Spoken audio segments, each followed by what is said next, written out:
Good evening, everyone. Bonsoir et bienvenue à tous. First off, I'd like to thank you all for joining us this evening.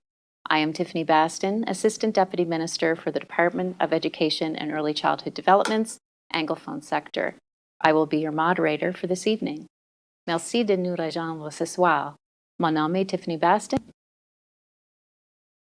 Thank you for being with us tonight. I'm Tiffany Baston, Assistant Deputy Minister for the Department of Education and Early Childhood Development's Anglophone sector, and I will be your moderator this evening. With me, I have the Honorable Bill Hogan, Minister of the Department of Education and Early Childhood Development. Minister for the Department of Education and Early Childhood Development. In December, Minister, you presented the proposed New Brunswick Innovative Immersion program. Over the past few weeks, New Brunswickers have been able to learn more about what the department is proposing for Anglophone sector learners. This week, we've asked all of you watching at home to share your questions for the Minister. Tonight, the Minister will be answering as many questions as we can about the proposed Innovative Immersion program. Minister, did you have anything to add? Thank you for the introduction, Tiffany. And thank you to everyone tuning in and joining us tonight. Merci pour cette introduction, Tiffany. Et merci. Thank you for the introduction, Tiffany, and thank you to everyone tuning in and joining us tonight. I will say that I want to sincerely thank everyone who has gone online and taken our survey. We have received more than 6,500 responses as of this morning, and I encourage all of you to go online and respond to the survey if you haven't already done so. You have until February 3rd to complete the survey. I'd also like to remind everyone of the upcoming consultation sessions.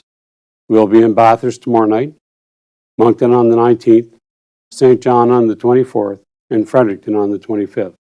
We'll also have 2 virtual sessions on the 31st and February 2nd for those who can't make it out in person. I hope you'll all come out and join us in the coming weeks.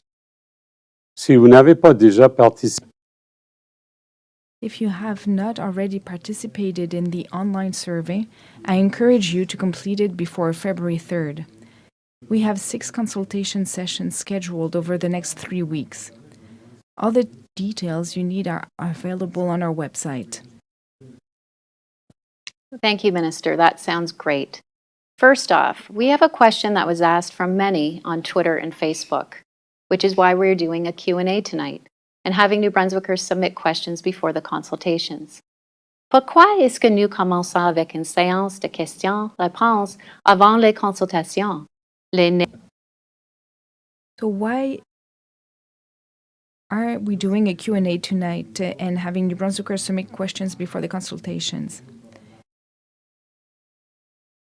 Thank you, Tiffany. So we presented a program in December that we're proposing for French language learning in the English sector. We are starting tonight with this session to answer questions from families in advance of the consultations to give families a chance to find out if they can join us at one of the sessions or to become better informed before they participate in the consultations in the coming weeks. We want to remind everyone that the intent of the consultations that will be held in the coming days and weeks is to provide feedback and ideas about the proposed framework. Thank you, Minister. Identified themselves as an NB teacher on Twitter. They seem to be a French immersion teacher from their question. They write, I don't want to teach oral French all day. I want to teach reading, writing, math, art, science, social studies, and health. You will probably end up losing teachers with this new program.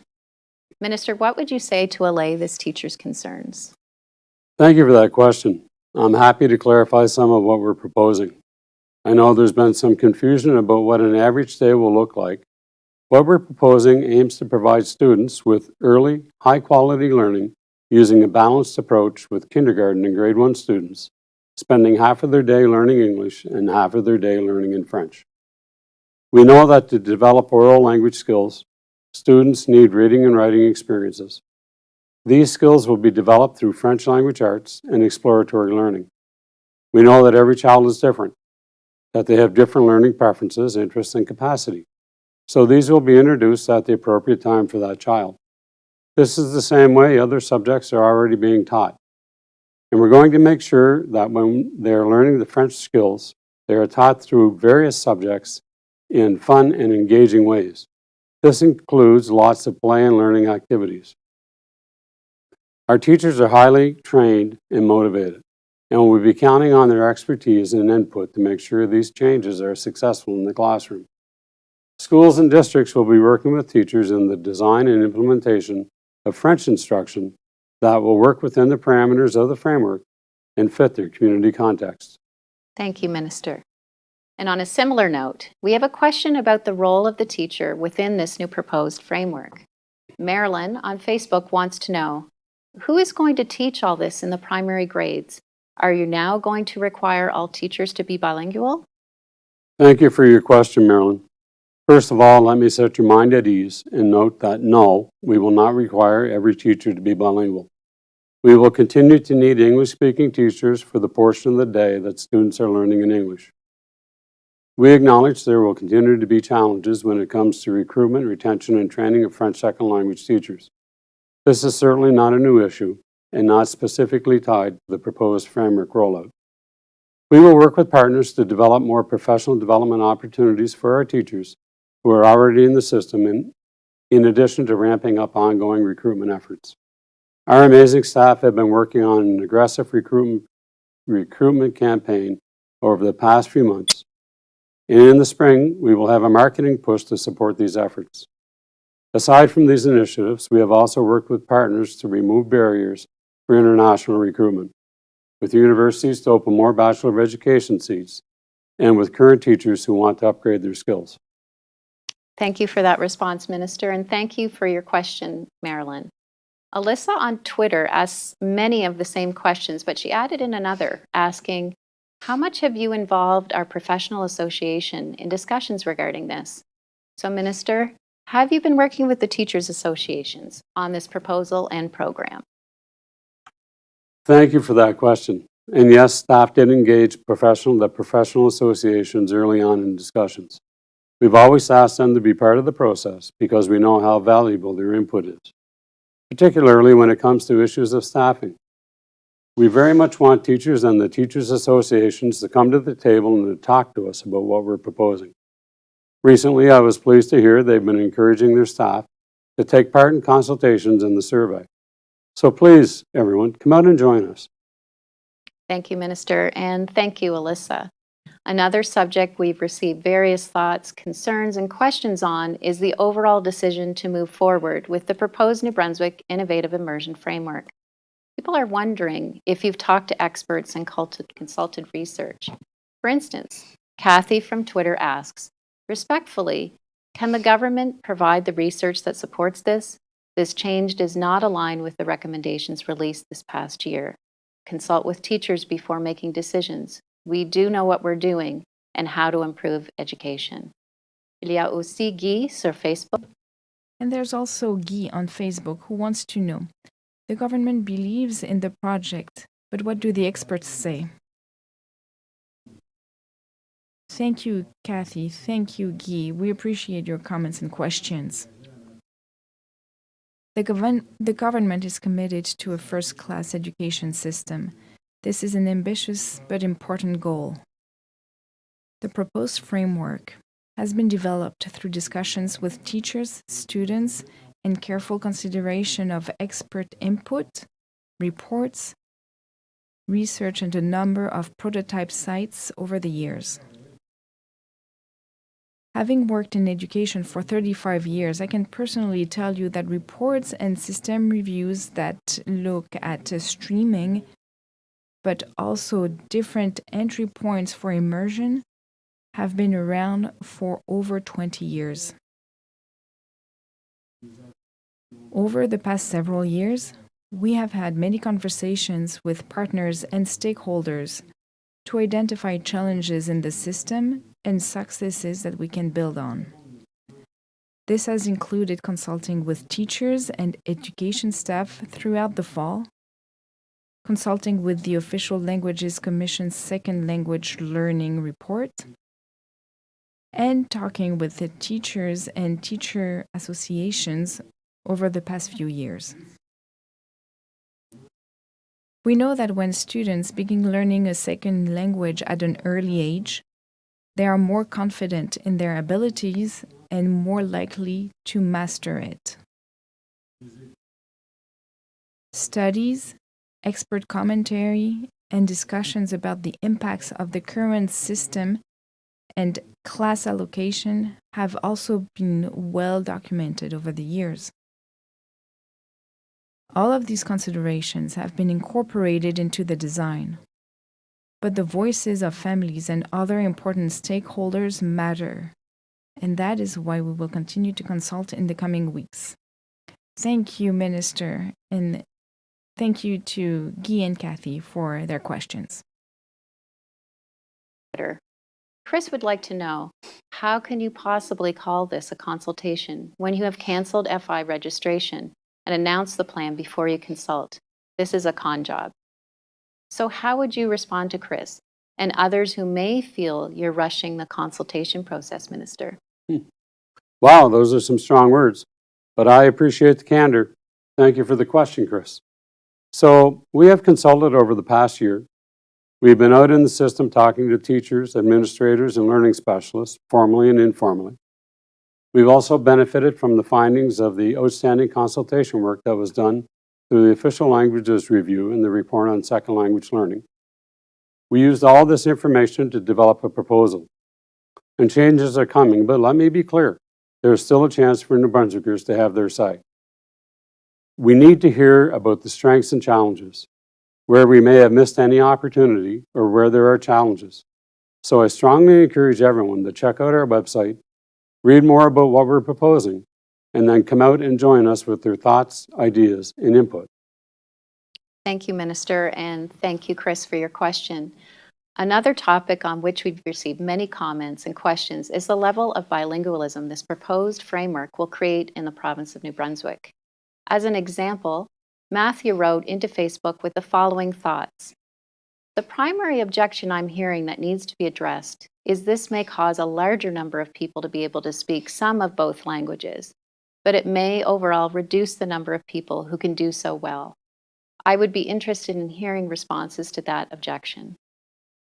Thank you for your question, Matthew. As Canada's only officially bilingual province, we want everyone in our communities to be able to have real conversations and meaningful interactions in both their official languages. While the current way of doing things has worked well for some students, this has not been the case for each student. We want to ensure all Anglophone sector students have the opportunity to learn French, no matter where they live or their learning preference. The proposed New Brunswick Innovative Immersion framework aims to provide Anglophone sector students with early, high-quality learning using a balanced approach. This is in line with the philosophy of earlier the better research. By introducing students to immersive learning at such an early age, we will be building their confidence, which we hope fosters an interest and makes them want to pursue more language learning opportunities in later years. We know the earlier our students start learning French, the easier it is for them to adapt and develop their skills. The goal of conversational proficiency is the minimum level of proficiency that we're aiming to achieve. We will work closely with schools, districts, and communities to plan and to support opportunities for advanced learning of French for our students throughout their 13 years of schooling. Examples of advanced learning opportunities that could potentially be offered involve exploring partnerships with the community organizations, post-secondary institutions, as well as offering summer immersion opportunities and after-school French clubs and much, much more. Thank you, Minister Hogan, and thank you to Matthew for writing in. We have another question here from Facebook, and I know throughout the years we've heard this exact concern from many parents who have either chosen or felt like they had to put their child in the English Prime program for the sake of their child's learning.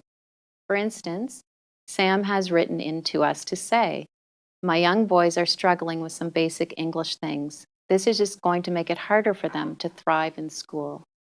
What would you say to Sam and other families who are worried this will negatively impact their child's learning in English? Sam, thank you for sharing your concern. Through student surveys, we know that many leave the current French immersion program because they find it difficult to continue learning subjects like math in French, or the offerings don't allow them to get the credits that they need for their post-secondary studies. These concerns were taken into consideration when making the decision to teach English language arts and math and English. We want our students to be strong in both official languages, and teaching more complicated subjects like math and foundational skills like reading and writing in English will help alleviate some of these concerns. Thank you, Minister, and thank you, Sam, for sharing with us. Now we have received a few questions that are on a subject I've read about a lot in the past few weeks. How are we going to put the right resources in place? How will we ensure there is adequate staffing for all these changes? This is particularly true when it comes to students who require learning plans or extra supports. So on that note, we have a question coming to us from Becky on Twitter, who wants to know, will there be resource support offered in both French and English? My son with a diagnosed learning disorder is currently in immersion, but can only receive resource support in English. The current program doesn't have the capacity to adequately support diverse learners. Similarly, Zelda asks, what happens to the children on the spectrum? Half a day English and half a day French doesn't help those children. It's not just failing one subject like when I went to school. Not every child can grasp two languages. It's a bad decision for lots of children. Zelda, Becky, thank you for reaching out with your concerns.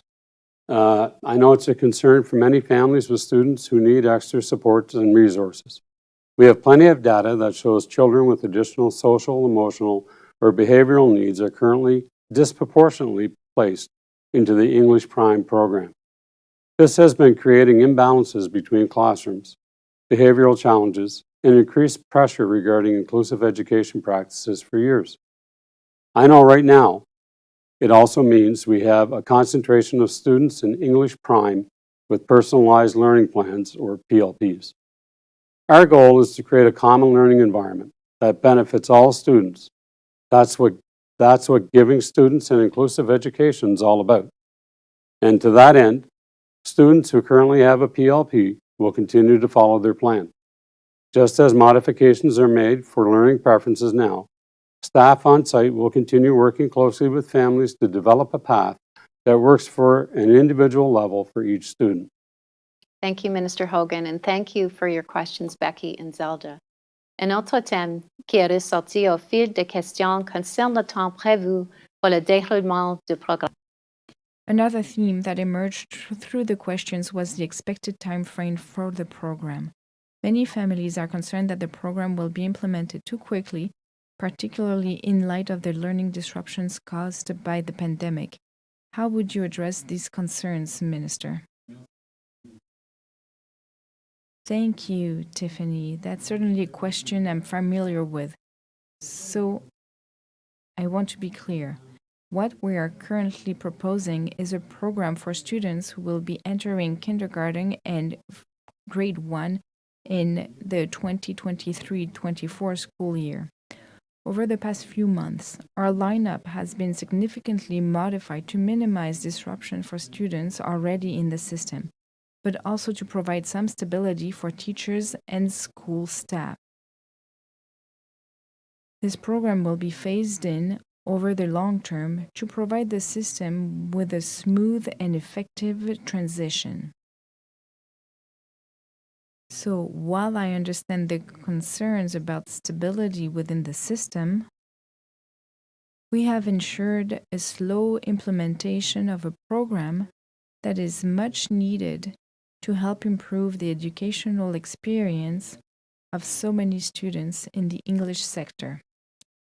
Thank you, Minister. This one is also about something we heard a lot about in October. Megan wants to know, why not keep the immersion program and make this program mandatory?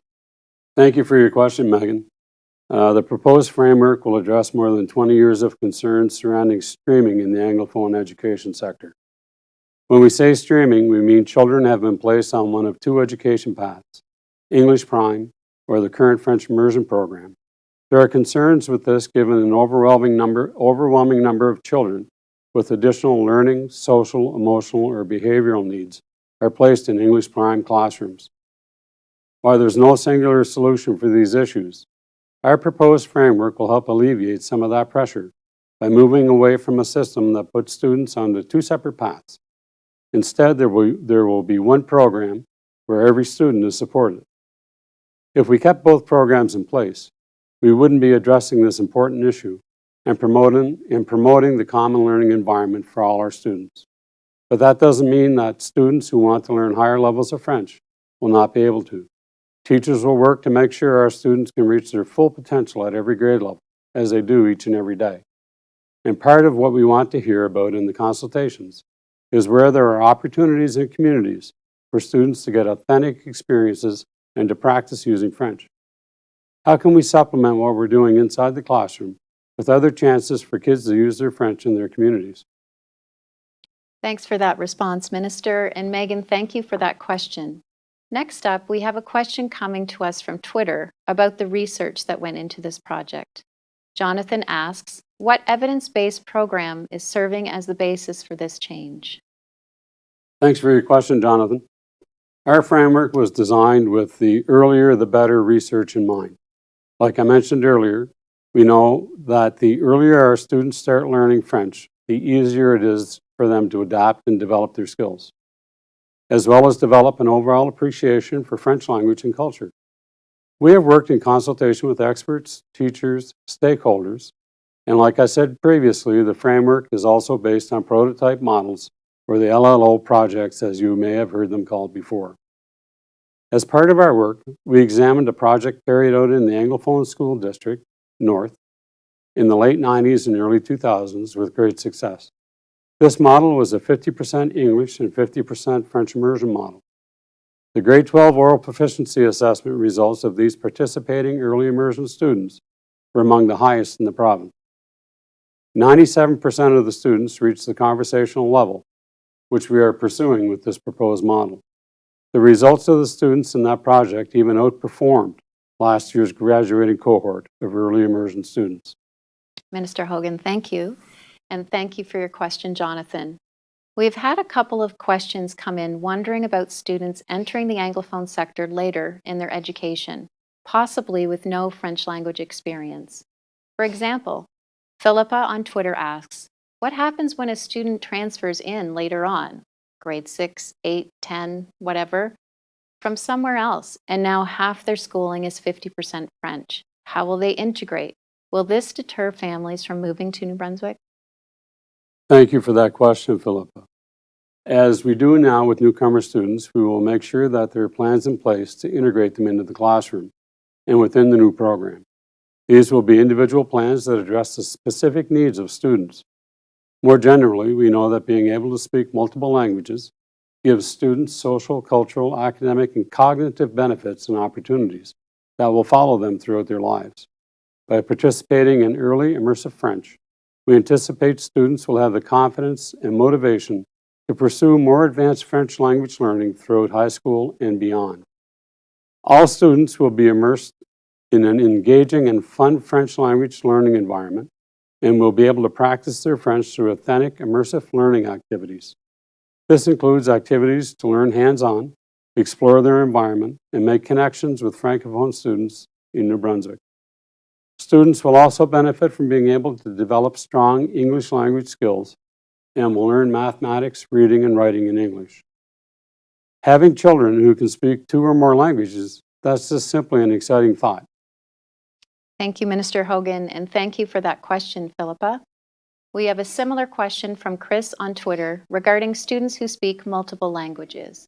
Chris asks, just wondering how you will teach kids French that speak English, or where English is their 4th or 5th language.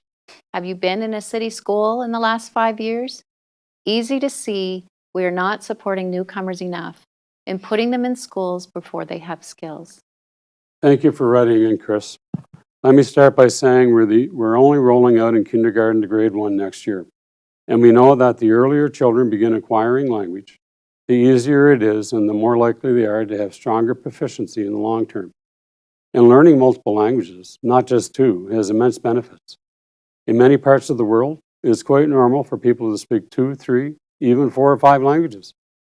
As the program gradually rolls out and we continue to try and attract more newcomers to the province, I admit we may see a greater strain on those supports and resources.